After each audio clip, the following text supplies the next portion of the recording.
Thank you so much. It's so nice to see everyone today. Thank you so much for coming out on this Saturday. Hope you all had a wonderful holiday, and of course, Happy New Year. This is my, of course, first presentation of 2026. And I'd like to dedicate it to all of our loved ones who are no longer with us physically, but are here with us in spirit. And this is my least favorite part of presenting because I have to talk about myself and I really don't like doing that, but I'll just go through it quickly. So again, paranormal investigation and research. So I can't get through everything, right? In the last 20 years, I've investigated tons of locations, both in California and out of state. So I picked a good selection of what I think are quite compelling in terms of audio and photos and stories that I think you'll enjoy.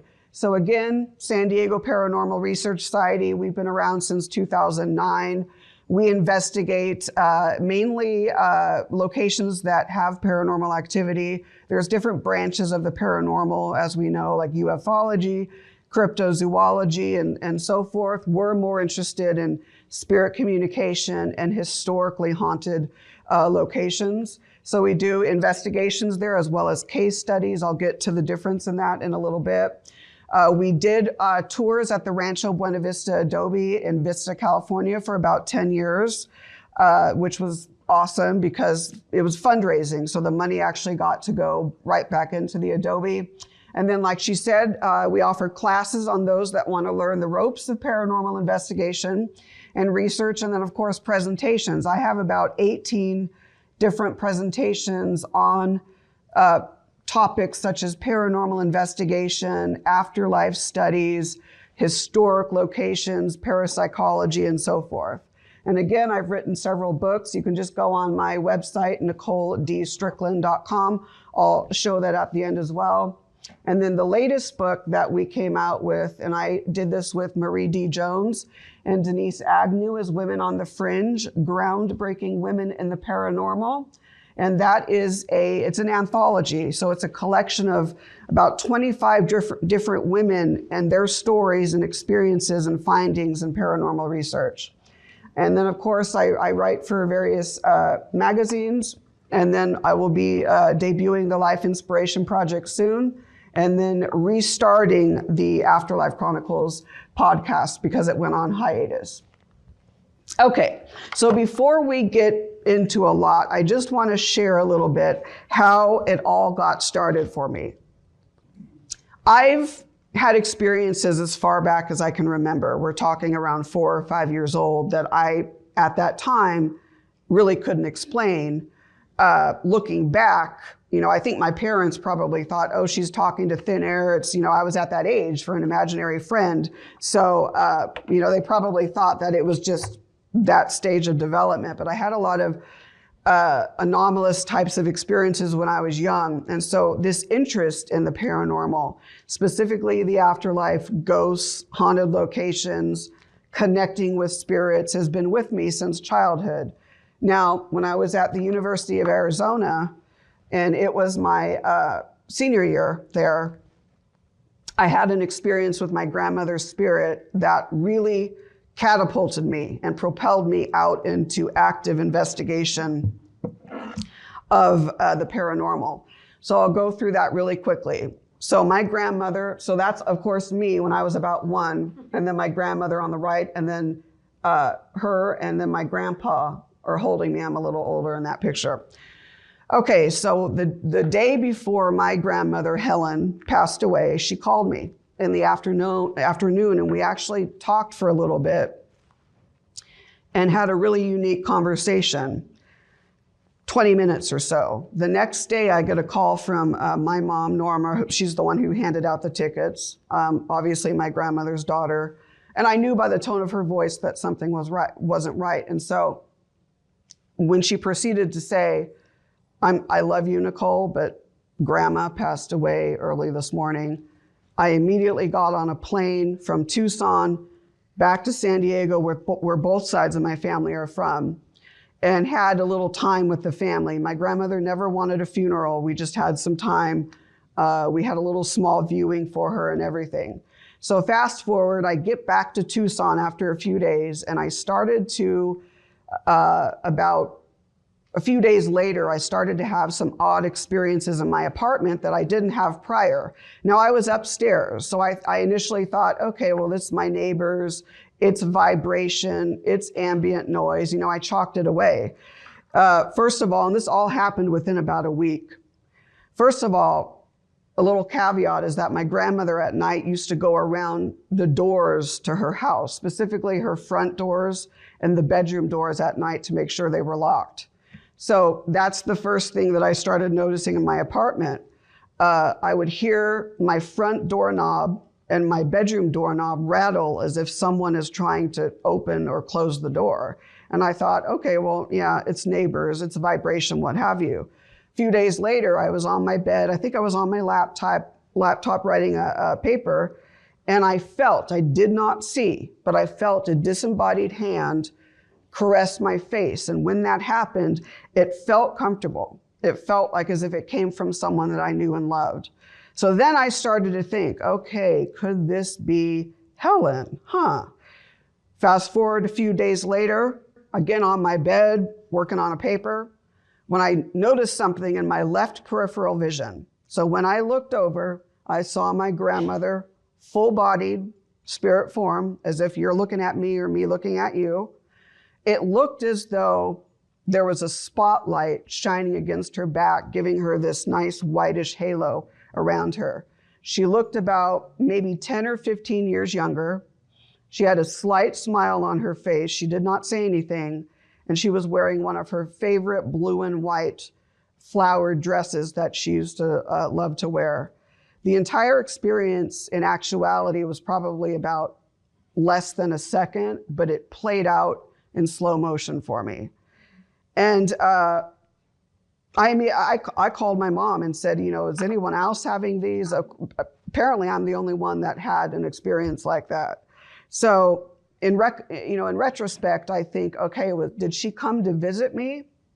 Or did I have some sort of bereavement hallucination on my part because I was really strongly grieving for her loss? I like to think that she came to me. My grandmother always had this intuitiveness about her, very strong in the intuitive sense, psychic channeling sort of thing. That whole modality runs through my mom's side of the family. So I'd like to think that she visited, and she does come back, here on, definitely at like holidays, things like that. So profound experience, and you will often hear a paranormal investigator telling you of at least one, if not many, experiences that they've had have catapulted them and propelled them into active paranormal research of the unknown. This was my experience with my grandmother. So the first presentation I gave, because this is my third one, so the first one was really a how-to in terms of approaching paranormal investigation and research.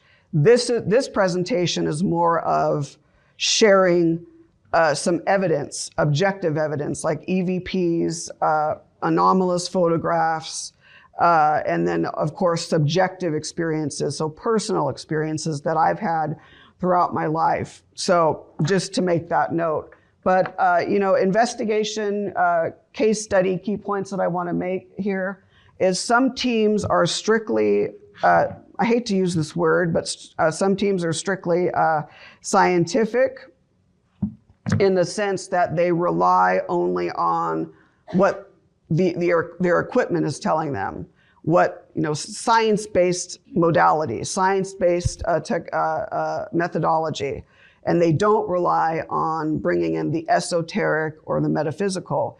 There's really nothing wrong with that. And then other teams like myself blend in both. So we approach it with standardized methodology, as well as bringing in some metaphysical techniques and so forth. And for me personally, that tends to work the best for us.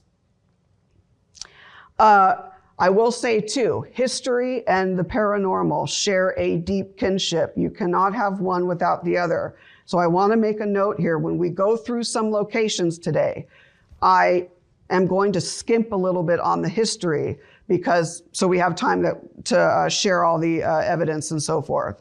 But keep in mind though, don't skimp on the history when you're doing paranormal investigation and research. That is so important, right? You just cannot have one without the other. Be thorough with your documentation from the beginning all the way to the end of your investigation. Document as much as you can. And then of course, if you're using a variety of equipment, and we use different types of cameras, different types of audio devices, different types of environmental monitoring devices like EMF, electromagnetic field testers, and sensors, temperature sensors. There's all kinds of equipment out there for paranormal investigators. For me, less is more. That's just my take on it. But whatever you're using, have a substantial knowledge of not only your equipment, but what influences paranormal phenomena, because there are tons of influences all around us. And then of course, follow the golden rule at all times. That is so important. You want to respect your teammates, you want to respect your clients, you want to respect the location, and of course you want to respect the energies. And so with that golden rule in times, I guarantee that you're going to get a lot more bang for your buck, so to speak.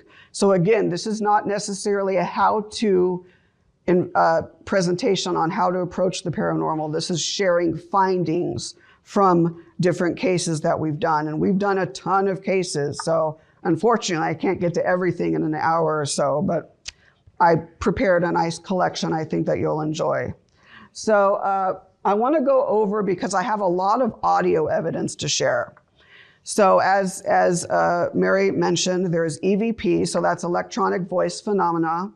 And that is a voice that's captured on a recording device that is not heard by the naked ear at the time. You don't hear it as it's captured.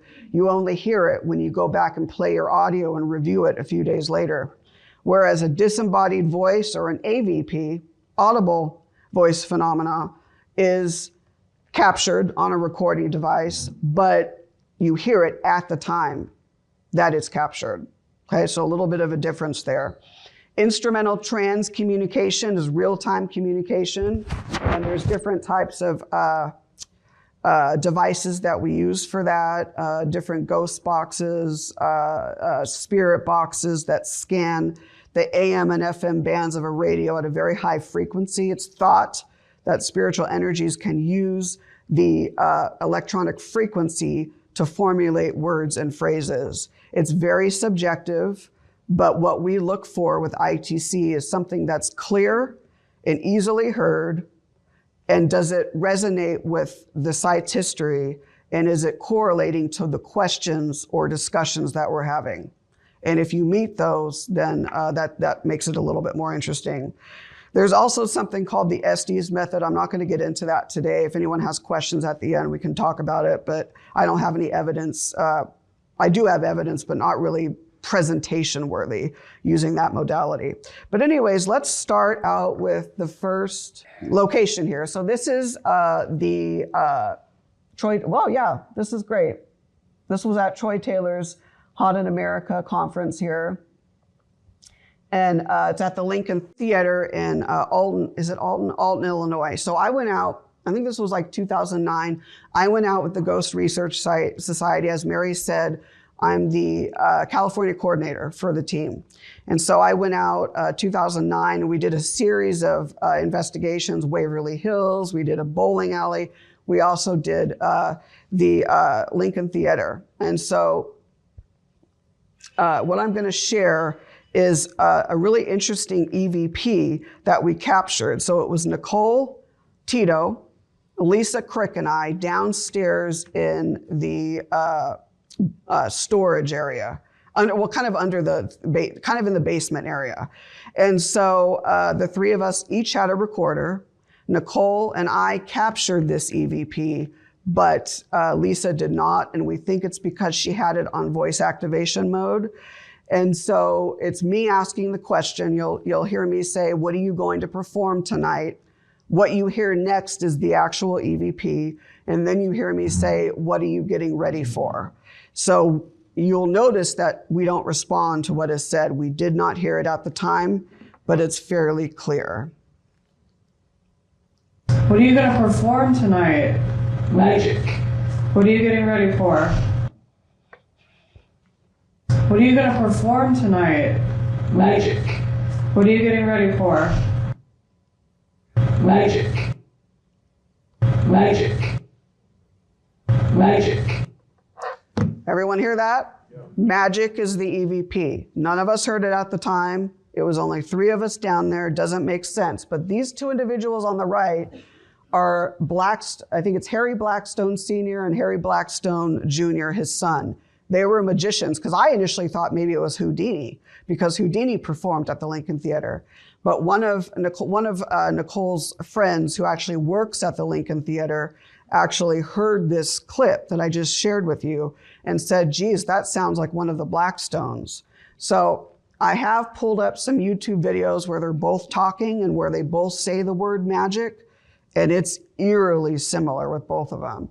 I have a feeling it's more of this, maybe the son than the father, but Nicole thinks it's maybe the father, but eerily similar. So it's probably one of them in spirit form.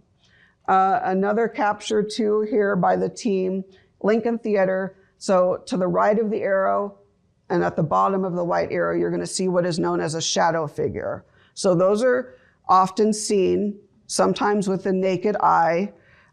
We think that it's just in this form, just a phase or a stage of manifestation. So it's not completely full-bodied where you make out clothing or hair color or skin color. It's just silhouetted in all black. There's a different type of shadow person called a classic shadow person that I discuss in other presentations, but this is more or less just an apparition sighting in shadow form. So that's cool.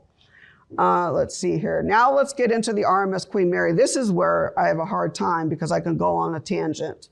The RMS Queen Mary is my second home. I have actually investigated the ship for paranormal phenomena for about 20 years. I also research heavily and extensively the ship's history. You can go a full lifetime and not uncover everything there is to know about the beautiful RMS Queen Mary. Launched in 34, maiden voyage in 1936 on the North Atlantic route from Southampton to Cherbourg to New York City, then was a troop ship during World War II, returned back to luxury ocean liner service, and then retired in Long Beach in 1967 and has been a hotel, a museum, and attraction ever since. That is the tip of the iceberg for the Queen Mary, let me tell you. But like I said, I do not mean to skimp on the history here, but in order for me to get to all the stories, I kind of have to, so bear with me. But again, history is very important. A lot of these locations that I discuss, I go in depth in history in other presentations. For example, I have a whole hour to 2 hour presentation on the Queen Mary. So again, I've written books. I've written 3 books about the Queen Mary, which are sold on board as well. My mom and I just spent a few days there during the holidays. Okay, so probably one of the most haunted locations in the world, the RMS Queen Mary. Very well known for her activity. I'll start out with some unique photos that were captured. So this is, if you see in the white circle, you'll see what looks like a woman's face with an updo, right? So Tony Ashland, my good friend, he's a consultant to the team as well. He was giving a tour one night and one of his guests named Rebecca captured this, but no one on the tour matched this description, right? So this was captured in the wheelhouse. Very interesting there. You're going to notice that the eyes are kind of black too. Not black, but darker. Cool photo. Moving on, it's a little grainy, but this was captured in the former first and third class pool by one of my friends named Rachel. And she's allowed me to share this photo. So this is another shadow figure like the one that you previously saw. So this is very common on board the Queen Mary, especially in the pool. You'll see them peripherally, you might see them directly on, but what's interesting about this photo is that it looks similar to how you would see it with your naked eye. And so this is a unique capture. There's something to the left on the top base of the stairs there, but I'm more interested in the circle. It looks like it's descending down the stairs as opposed to coming up. Another one here, this is in the Mauritania room, again captured on Tony's tour. Again, he's a consultant to us. You'll see in that white circle, a man that looks like he's wearing like a dark coat with a hat, but the eyes that are all white look a little odd. Now, there is an apparition on board the ship known as the Fedora guy, and people have seen someone matching this description for years, and here we have him or someone like him captured. So pretty cool there. I have a bunch of other photos from the Queen Mary, but again, time-wise. So let me play some evidence here from the Queen Mary. Let's see, this is a picture of the aft engine room, which is still there today. So I'm gonna play a couple captures here.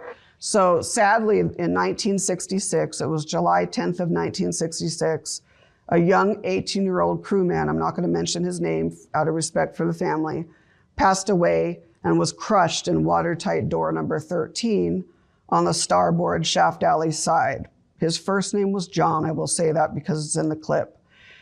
So we were, one of my friends who used to work on board was here. We were here one night, or he was here one night, and he wanted to try and make a connection with John. So you'll hear him say, "John, are you back here?" The response to that is the actual EVP. So I'll go ahead and play that now.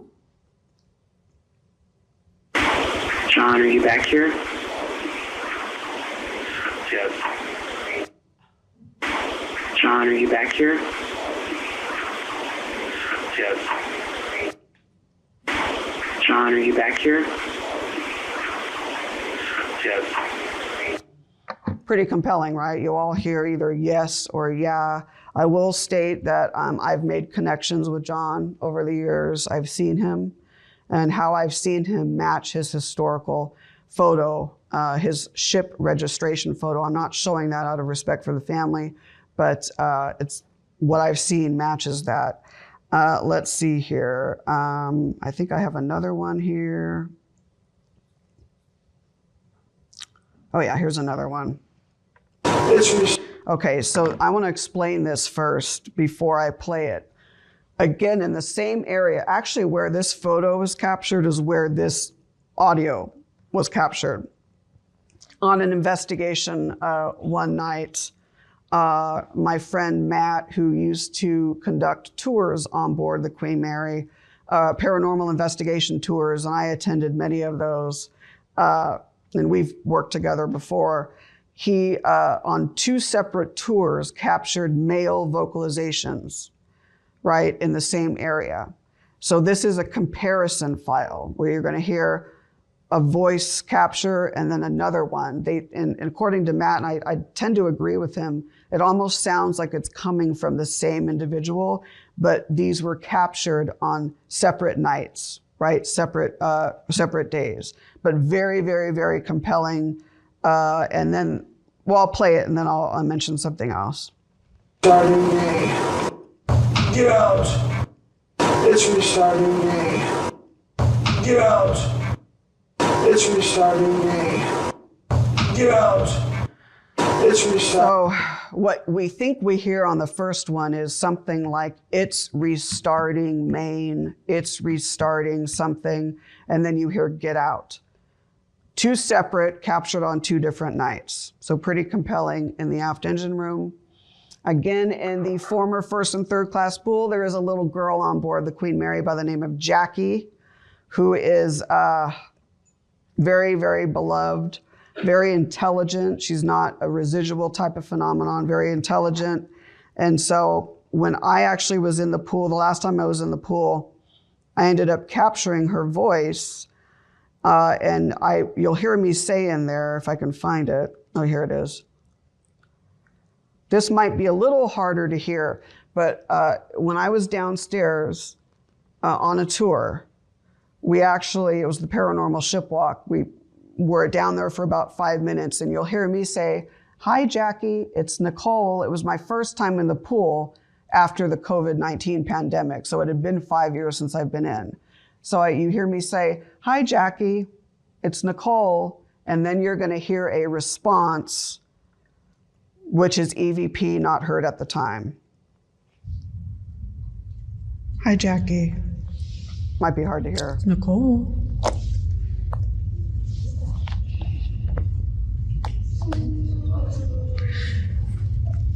Hi, Jackie. It's Nicole.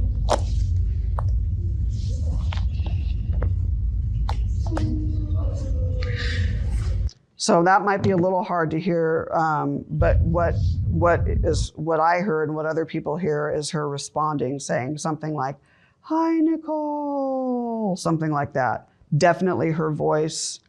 So pretty cool. I have a couple more from here. Oh, I was going to forget. I have now. You know the song "Ring Around the Rosie," right?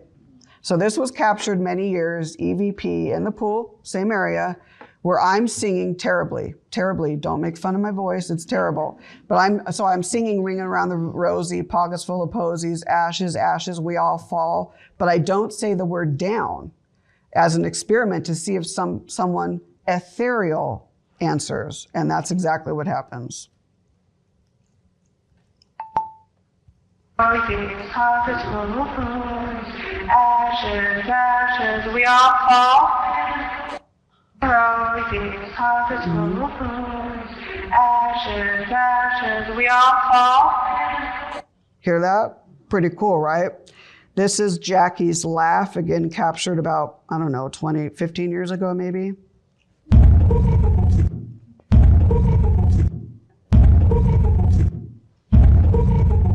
So pretty cool, right? Okay, so let's move on. I have so much more from the Queen Mary, but we have to move on. Okay, Berkeley ferry boat here. This actually helped. This vessel is part of Maritime Museum of San Diego, helped with the 1906 San Francisco earthquake evacuations. So one night when we were down in the boiler room area, we were actually at the Maritime Ghost Conference. This was in 2010. Now this is a disembodied voice because we hear it at the time, and you can hear us talking about how we heard it. The little snapping in the background is, I think, what they're called pistol shrimp, so ignore those. But we hear, I think that's what they're called, we hear a little girl, and then myself, and I believe it was Tim Mountain of Pacific Paranormal Investigations, went up to the top just to make sure that there's not a family out there getting in their car, because there's a parking lot out there. It was late at night, like 2 a.m. No one, no little girl anywhere. So we heard this little girl, very high pitched, but how it was captured was more raspy, which can sometimes happen in the paranormal. So yeah, I'll go ahead and play it, and then I might say a couple other things after. So let's see. What's your mom's name?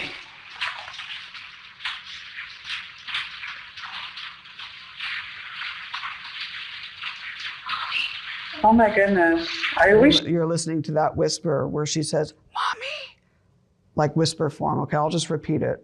sure that there's not anyone up here. Mommy? Yes. Mommy.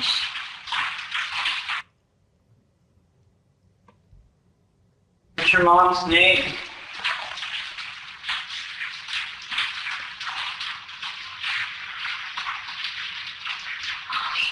Oh my goodness. Are we sure that there's not? So pretty interesting there. These are, again, an audible voice phenomenon. So this is the Cosmopolitan Hotel down in Old Town. Used to be the home of Juan Bandini. Albert Seeley purchased it, became the Cosmopolitan Hotel. And so we have Juan Bandini on top, and then we have Albert Seeley and his wife down below. So we were investigating in the wine room one night in 2010, and this is an ITC clip. So what you're gonna hear in the background is the static of the device scanning, the t-t-t-t, like that. But what happens here is that out of nowhere, our device stopped scanning on Native American chanting. Now you have to actually push a button to stop the device from scanning, but it stopped on Native American chanting. Now, was there a radio station playing it? Because it scans the bands of radio, maybe, and it stopped on that, maybe. I doubt it, but maybe. But it's almost the synchronicity of it that really is meaningful. So let's see here. So I'm going to play this now, and you'll hear that it stops on Native American chanting. Front.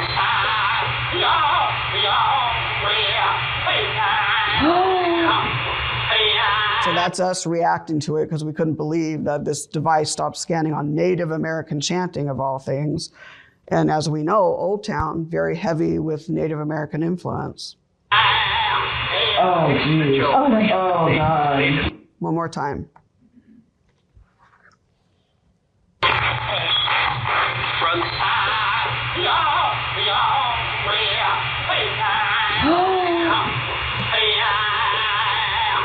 Oh, geez. Oh, my God. Pretty cool, right? Yeah, we were like, what? Okay. So, Whaley House. Okay. So my team's never officially investigated the Whaley House, but we've been in there many times, myself many times on tours, lots of experiences. I'll share a couple.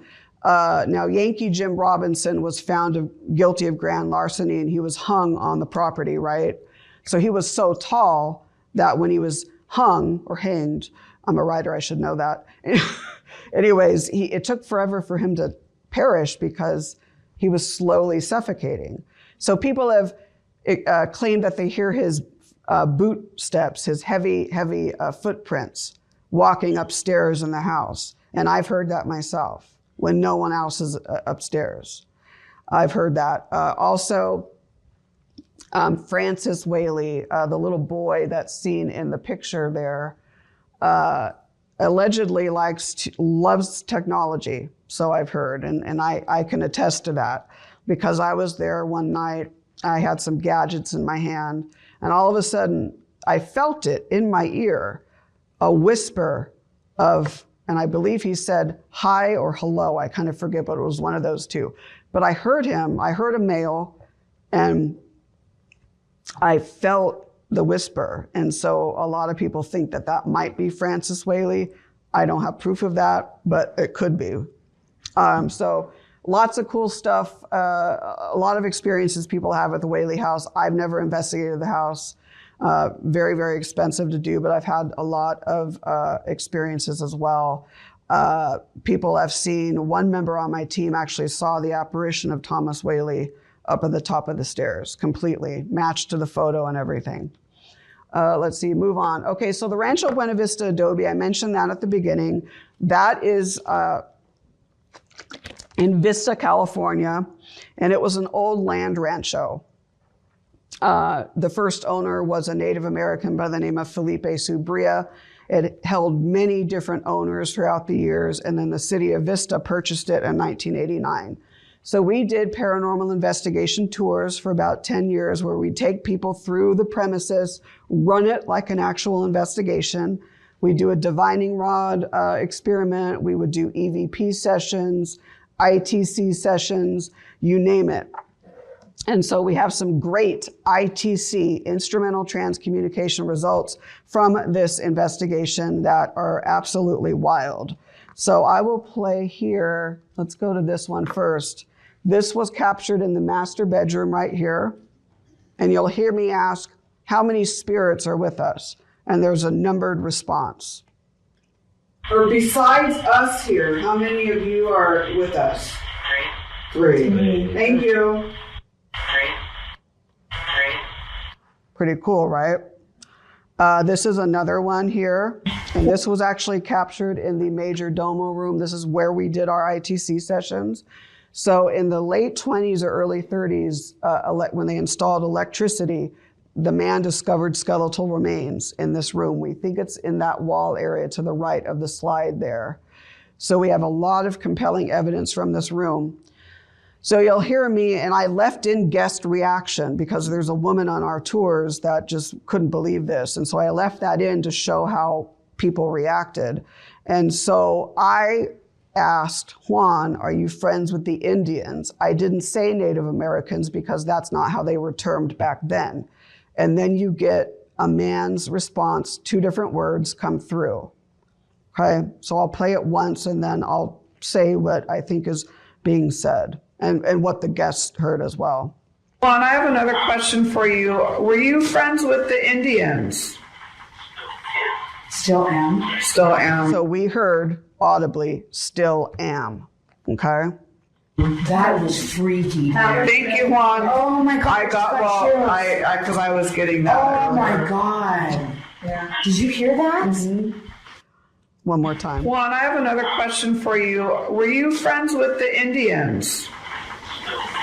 Still am.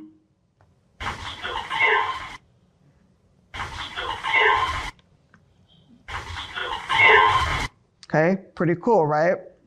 I think I have another one. Okay, this is another one. Again, captured in the same room. I have a ton of these, but this is one. So Cave Johnson Couts Jr. never lived on the premises, but had horses.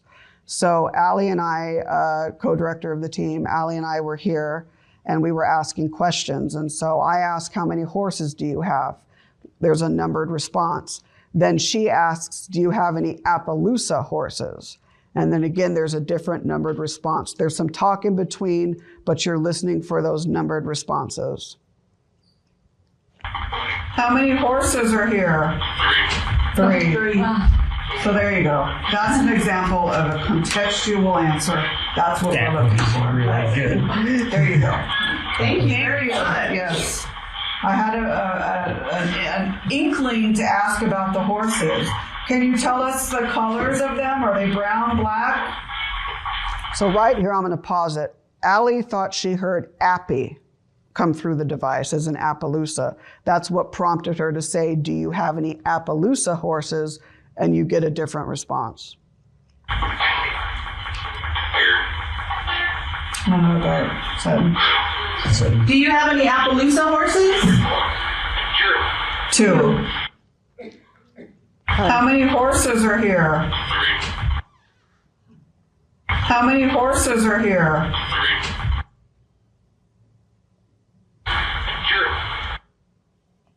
Do you have any Appaloosa horses? Do you have any Appaloosa horses? Okay? That's the clarity of what I'm telling you. Clear, historically relevant, right? Correlating to what we're talking about. So that's what we look for with ITC, even with EVPs too. Star of India. Okay, so we've done investigations at the Star of India, and oftentimes it's smart to put out a camera and a recorder when you're setting up because you never know what you may capture.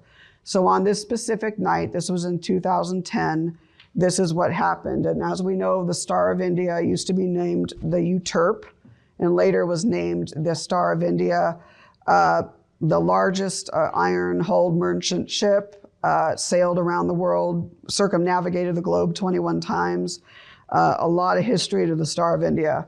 So when we were in the captain's quarters area one night, we were in the process of setting up for the evening's all-night investigation.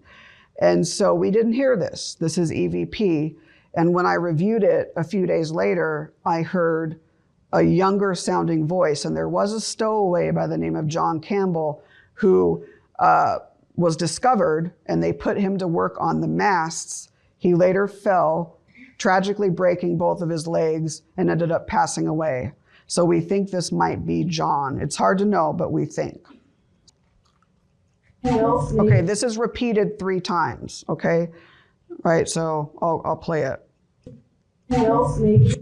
Help me. Help me. What we hear is, help me, help me, help me. It's not said 3 times, I'm just repeating it 3 times. Help me. Help me. Help me. Okay, so pretty cool there. Let's see, there's an actual capture here. So this is an apparition in the doorway to the captain's quarters. So you're gonna see in that doorway there. Now I took this through the mirror, but I made sure no one was standing behind me when I took the photo. Absolutely no one.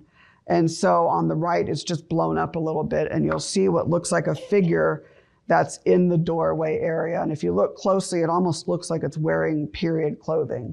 So pretty cool capture there. And this is in the captain's quarters where that previous EVP that I just shared was captured.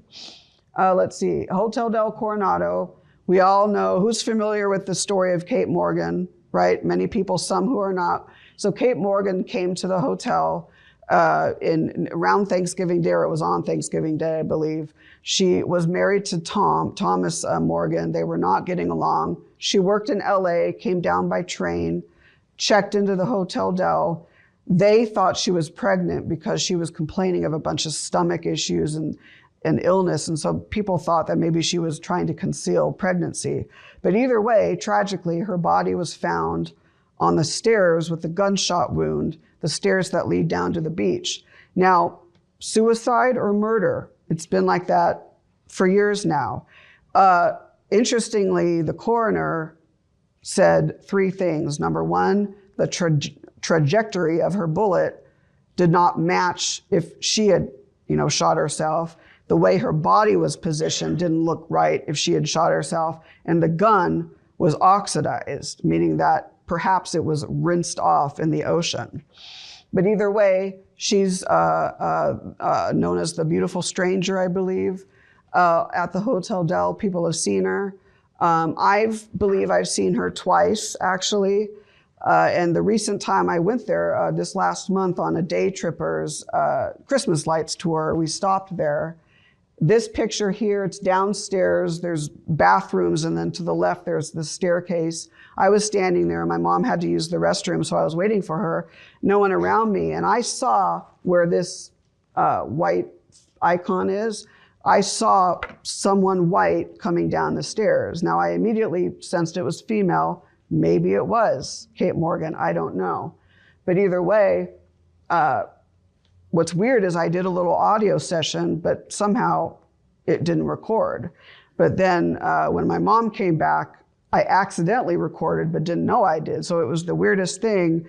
And there was some weird capture. You'll hear, I think my mom says over there, and then you're gonna hear a voice in the middle. It's very quick that almost sounds like hello. And then you'll hear my mom say, give me my purse, because I was holding it for her. So weird thing, I'll go ahead and play it. It might be a little hard to hear, but we'll try. Over here.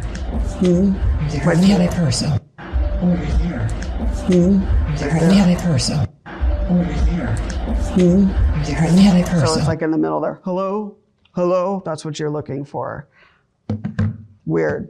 So, but she's been spotted. The Hotel Del is very well known for paranormal phenomena. I don't know how open they are to it. I think they're become a little bit more open to it than they were, but beautiful location nonetheless. Let's see, Davis Horton House real quick. We've investigated this. This was known as the William Heath Davis House. Now it's the Davis Horton House. Lots and lots of history here. Let's see here if I have any. So it was named after William Heath Davis, and who originally was one of the founders of Newtown. It's located in Gaslamp Quarter. It's San Diego's premier salt box lumber home. It traveled around the Cape Horn from Portland, Maine. So it served as a hospital at one point. It was a pre-Civil War military barracks, all kinds of history there. So the evidence that I'm about to show you actually appeared on an episode of my ghost story caught on camera. So you can watch the full episode of that on my website at NicoleDStrickland.com. Just go to the media tab and scroll down and you can see the whole episode of that. So this little girl here, there's a historical photo of this little girl in the home at the base of the staircase. When I first entered, or before I first entered the home, I didn't know this photo existed. And in my mind's eye, I saw a little girl, long brown hair, beautiful brown eyes, and I made a mental note of that. Then when I entered the home, I happened to notice this photo that I didn't know existed prior. And so I asked the docent, who is this? And she said, oh, that's Lillian Davis, Mr. William Heath Davis's daughter. So on this particular investigation, we had it all night, we tried to make communication with this little girl, and we sure did. And so this was disembodied, not EVP, because we heard it at the time. We didn't know what was said exactly, but we heard it at the time. And so it might be a little hard to hear, but what is said is Jerry says, little girl, you can come in here and talk to us. And then the response, the actual disembodied voice is, I am trying to talk to you. My name is Lily Ann. So, and on My Ghost Story, they kind of chopped that file and they only played My Name is Lillian, but I'll play it anyways. Might be a little hard to hear. You want to come in here and sit and talk with us for a while? You're perfectly welcome. You're perfectly welcome to it. You want to come in here and sit and talk with us for a while? You're perfectly welcome. You're perfectly welcome to it. One more time. You want to come in This here is and sit slowed and down. talk with us for a while? You're perfectly welcome.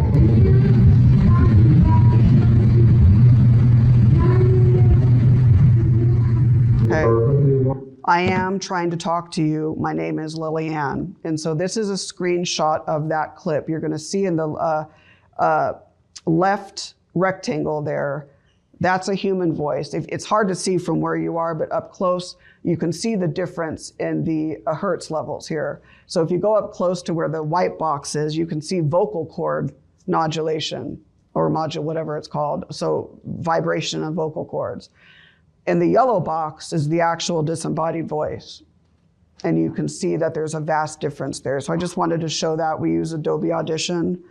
And then of course, it was minutes, about maybe 5 minutes after that, what I just shared with you, we had a camera pointing up the stairs to I believe the children's room is on the right. But what happens is, this is a still shot. The door ended up popping open.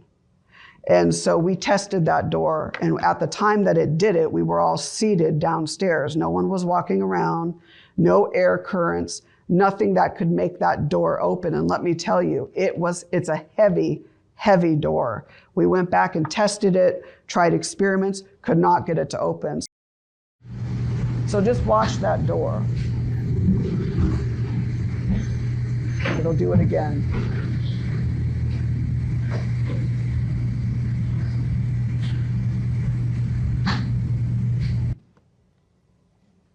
I'll play it one more time. I was wondering, I was like, what? Okay. Right there. See it kind of jostle open a little bit? Okay, that's a still of me on the episode. Don't laugh, don't laugh. So my website, Nicole Strickland, NicoleDStrickland.com, go to media, scroll down, you can see the entire episode. So pretty cool stuff. All right, now we're gonna get into, I think I have a few minutes for this, we're gonna get into some stories of synchronicity. So as a paranormal investigator, I don't just look for objective findings like an anomalous photo, an EVP, or what have you. I also look for what our intuition can tell us. Who's the best piece of equipment out there? You are, we are. Not a piece of equipment, you are the best investigator. You're the best piece of equipment out there. So we look for intuition, and synchronicity is huge, especially when connecting with our departed loved ones. And I've had a slew of experiences, and you'll know when you have it because it's very profound. So what is synchronicity? It's basically two events that seemingly are related, but really have no causal connection to one another. And coined by Carl Jung, right? And so I've had many experiences. Again, you'll know when you have it. So I want to share a few with my cats here. Okay. Max is the bigger boy and Kaylee is the smaller girl. Okay. Litter mates, brother, sister, super close. So when Max was passing away from cardiomyopathy, we had to take him one night because he was struggling to breathe to the emergency hospital.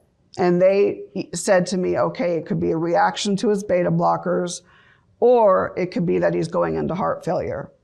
Unfortunately, it was the latter. So some hours went by. I was sitting out in the reception area. There were speakers on the ceiling playing songs. Okay, so then down the hallway, I see the doctor coming out of the door. I could tell by the look on his face that it was not a reaction to the meds, that it was something more fatal. I just knew. Right as he came out to tell me that, the song Endless Love started playing on the overhead speakers. Example of synchronicity there. And you have to go with how you feel when it happens. You'll have this like almost overwhelming sense of, if at least in my experience, love and just peace. Almost like everything is going to be okay sort of thing. I've had dream visitations with him as well. The number sequence, 444 is it's an angelic sequence. We know that it's common. My grandmother, I believe, passed away at 4:44 a.m. Max passed away at 4:44 p.m. So I'll often see those synchronicities. I mainly want to talk about some dream visitations. And I do think that synchronicity and dream visitations are two gateways for connection between our world and the afterlife. That's just my thought. And so Kaylee passed away. She lived 18 and a half years from another form of cardiomyopathy. She also had diabetes and also a little lung nodule. But she lived 18 and a half years. And when she passed away, it was December 19th, 2021. Like around 2 days after her transition, I started having intense dream visitations, not just regular dreams. We're talking about dream visitations and I've had about 27 of these so far since her passing. And it's always in the same environment. They occur in the same room as to how I'm sleeping. So I think what's happening is I'm slightly astrally projecting to meet her, and she's coming a little bit on my level. So we're kind of meeting in the middle, so to speak. But I really don't have an explanation for it. But either way, every single one starts the same. I'm laying in bed as I am really laying in bed. The light is off, how it's off. And I will hear her on the bed. And while I'm in that state, I say to myself, it's happening again, she's here. I will see her walking around the bed. I'll hear her meow sometimes. I've been able to pick her up and hold her. She's laid on my chest. I've even felt her breath. I've even felt her warmth. I've even felt her purring in this state. And it's the same visitation, same environment, same sequence of events. And it's unlike a regular dream. It's an absolute visitation. And so one of the last ones I had, it was a little longer, and you see this picture here that looks like an orb with jagged edges. There's a reason for that, and I'm going to explain it.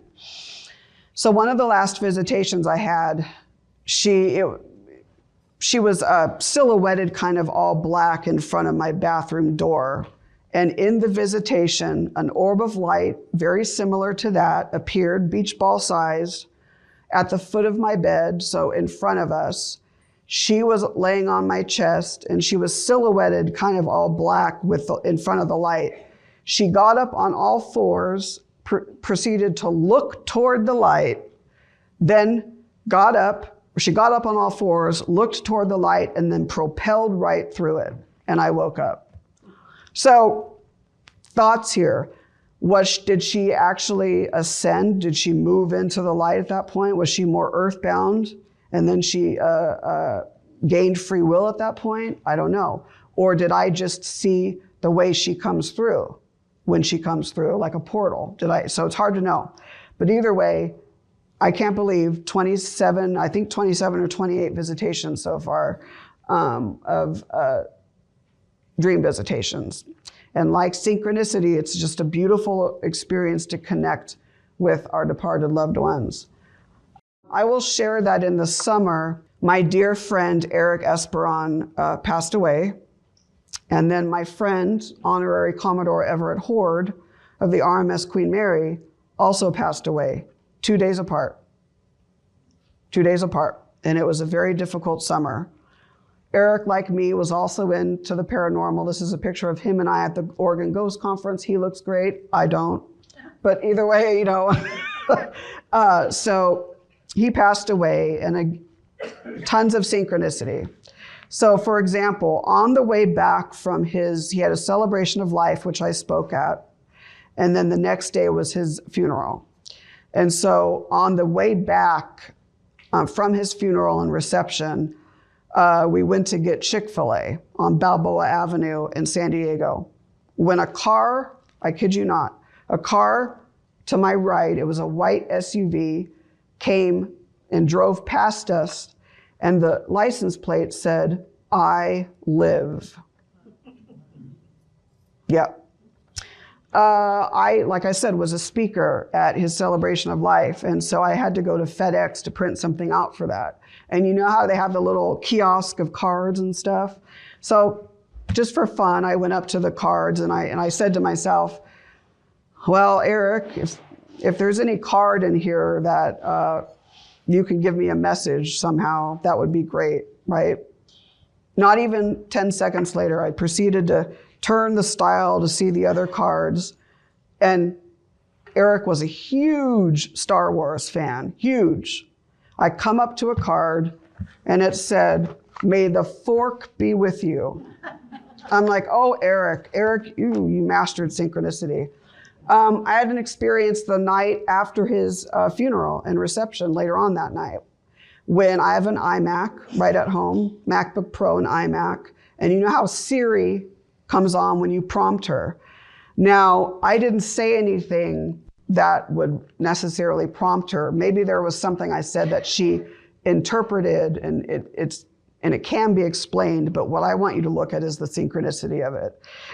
So I was talking out loud about Eric, and then I was sharing, talking about Eric out loud. I think it was to my mom or someone, and yeah, it was to her, I believe.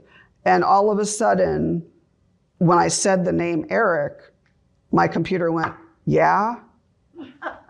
I mean, you know, it probably can be explained away, but you know, just amazing. And I have so many more with Eric. I don't want to bust this mic here that I can share. I remember Eric and I 2 years ago went to the Royal Sunday Brunch at the Queen Mary and ate our hearts out, right? That was 2 years ago. And the day after I found out that he had passed, I was sitting at my desk and I was thinking about the time that we were at the Queen Mary, you know, eating brunch and just having a good time. We took a picture with Santa. So I was reminiscing on that when my mom was cleaning out or looking through a box of old photos, and she came in and said, "Do you remember this?" And it was a letter I had written to Santa. So just kind of the synchronicity of it all. So really, really good experiences there. I have more, but I also want to talk about my grandfather, Andrew F. Lopinto, MD, my mom's father. He played the violin, gorgeous violinist. When he passed away when I was 13 from Alzheimer's, I remember on the way to his military funeral at Greenwood in San Diego, Unchained Melody by the Righteous Brothers was playing. And throughout the years, and it's often when I'm thinking of him, it'll come on the radio or it'll come on in Pandora, right? And synchronicity usually occurs with music or in numbers, things like that. So amazing synchronicity. There's one odd story here too, and we're almost done. The day after his military funeral, now I don't want you to think about religion here. I want you to kind of think about the maybe message behind this. But either way, after his funeral in April in 1993, my mom and I were staying at their house in Kensington. So as we got home, I proceeded to go upstairs, and there was a picture that they had hanging on the wall of Jesus mounted to a cross, right? I'm not going religion here or anything, but just to give you some context. Jesus mounted onto a cross in a picture frame on the wall. Okay, that had been there for years. So coming home from his funeral, I walked upstairs and I noticed glass all over the floor. And I noticed that picture fell down. And what I saw, besides all the glass, was that the Jesus portion was off the cross. I'd like to think, do I have proof? No, but I'd like to think that that was some sort of a universal message that my grandfather was no longer bound by the restrictions of Alzheimer's, that he was free. Just my thought. But I have tons of stories of synchronicity, but these are some of the few that I wanted to share. Here's a still shot of my website. It is NicoleDStrickland.com. Okay, you can go on there. Like I said, go to the media tab if you want to see the full episode of that My Ghost Story. And then, of course, these are my social media handles here, my email down below, and then my websites as well. Okay, so I think we finished right about about an hour. I wanted to do that and leave some time for anyone who wants to share a story, or if they have questions or a comment or anything like that. And then we'll do the book drive. I'm just curious as to why you might think that so many of these folks have not moved out of this plane, that they're stuck on the Queen Mary or wherever they are. It makes me sad, I guess. Yeah, well, yeah, I'm not saying that they're stuck. There's theoretically in the paranormal, there's what's known as like an earthbound or a ghost, right? And that is the energy of a once living person like you and I, that either by choice or not by choice, there could be various reasons, haven't really moved on or ascended the ranks of spirithood and have the free will like spirits do.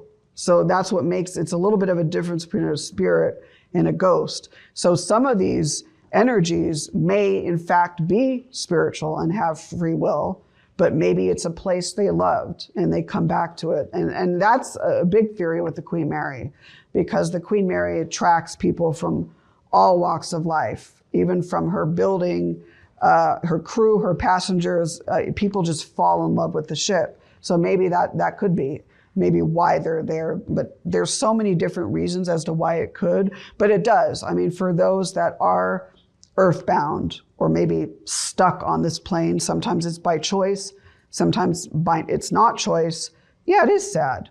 It is very sad, but that's the one thing about it. If I stood up here and said, well, I know the reason why, I kind of, I'd be pulling from a hat. We really just don't know. So that's a good question, though. Okay, I have two quick questions. The first one tags on to that, which is, because I've seen like Ghost Hunters, that kind of show. Yeah. And a lot of these entities seem to be very distressed. Not so much the ones that you were presenting today, but you see that they seem to be suffering, or they're stuck, or it's a residual. But do the investigators ever work to maybe guide them to the other side? In other words, if they're suffering, let's say they were in a mental institution and in this old sanitarium or whatever. Yeah, this is a really good question. It's kind of a two-parter. I will start off by saying that, and I don't like to overly classify certain energies. I think we do that and we place restrictions on them, but I will say that there's energy that's known as residual, meaning that it's not conscious. It's more like a memory imprint. So like, let's say you go to Gettysburg Battlefield, assuming they're not doing a reenactment that day, and you hear a phantom cannon shooting off. That's a residual memory imprint from long ago, right? And then we have intelligent energies, ones that can communicate with us, know we're there, can talk with us.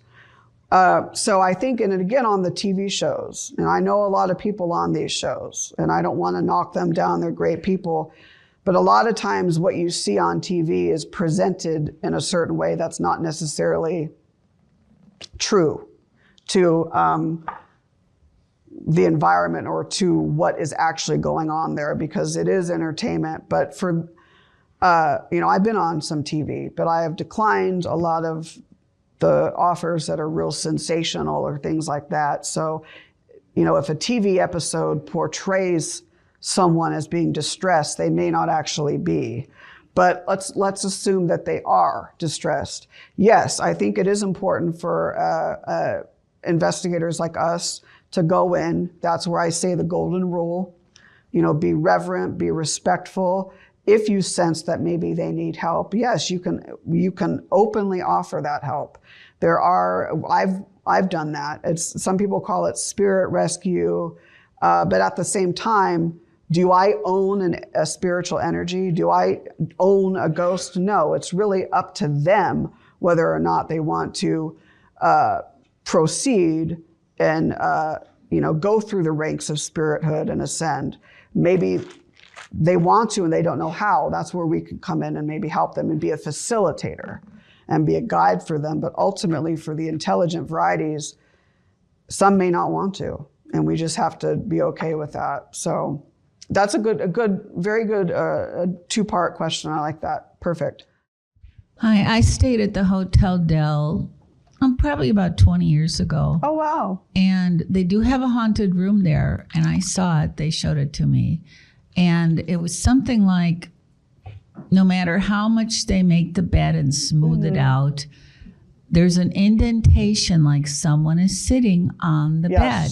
Yes. Every single time. So they couldn't explain it, and I thought it was really interesting. Yeah, they've actually changed the number of the room because so many people wanted to go there. But yes, I mean, that specific room, there's all kinds of things like TVs act weird. That could be an electrical issue, but still TVs, they have plumbing issues. I think in that room, if I remember correctly, reading a story, that someone who stayed in there actually saw someone like standing by the window. But yes, I've heard about the indentation on the bed, which is kind of eerie. It was. And then the other thing that happened to me, I was in the bookstore there, and all of a sudden, a book flew off the shelf right at my feet. Now, I've told my friends this many times, and they all said, oh, that's just something the Hotel Del did to make people think it's haunted. They wouldn't do that. I think they would not. The Hotel Del would. Yeah. Yeah. Do you remember what book it was? No? Okay. Yeah. See, I love hearing these types of stories. Do you feel the need to have any kind of a practice to keep yourself safe? Excellent question. Did everyone hear that question? Do I have a practice of sorts to help keep myself safe? Absolutely. I don't care if you go in with the utmost golden rule in mind. That helps, of course. But I always tell people, when you investigate, I forgot to mention at the beginning a difference between an investigation and a case study. So a paranormal investigation is, think of it like you do one time. Maybe it's during the day, maybe it's at night, and you have, let's say, 6-8 hours, right? A case study is where you have tenure at that site, where you get to do a series of investigations over and over at a particular site. So for example, the Queen Mary would be a case study for me. The Rancho Buena Vista Adobe would be a case study for me. So yes, regardless of whether it's a case study or an investigation, I always tell people, you need to be physically, emotionally, and spiritually grounded before you go and do this any type of investigating. I don't care how experienced you are, whether you're a veteran at it or a newbie, because you just don't know. I'm not saying there's evil. That's not what I'm saying, but you just want to protect because you are dealing with different types of energy.